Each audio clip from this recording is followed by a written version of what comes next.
श्री रामकृष्ण परमहंस जी 19वीं शताब्दी के एक महान संत और मिस्टिक थे जो कोलकाता के निकट दक्षिणेश्वर काली मंदिर में मां काली की पूजा करते थे।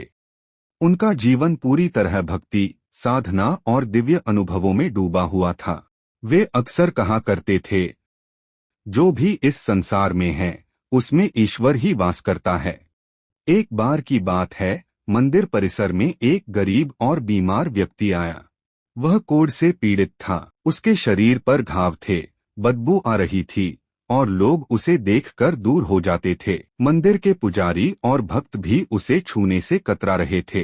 कोई उसे प्रसाद नहीं दे रहा था, कोई उसके पास बैठना नहीं चाहता था। लेकिन जब श्री रामकृष्ण परमहंस जी को उस व्यक्ति के बारे में पता चला तो उन्होंने बिना एक पल गवाए उस व्यक्ति के पास जाकर उसका हाल पूछा।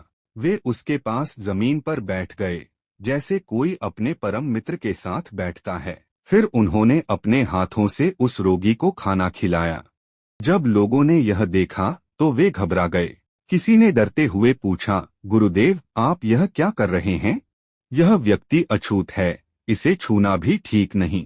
रामकृष्ण जी शांत भाव से बोले, तुम्हें इसमें एक अछूत दिखाई देता है, लेकिन मुझे इसमें मां काली के दर्शन हो रहे हैं। जब मैंने उसे खाना खिलाया तो मुझे ऐसा अनुभव हुआ जैसे मां स्वयं मेरे हाथों से भोजन ग्रहण कर रही हैं। उनकी आंखें भर आईं और उन्होंने आगे कहा, जब तक तुम हर जीव में ईश्वर को नहीं देख सकते तब तक तुम सच्चे भक्त नहीं बन सकते।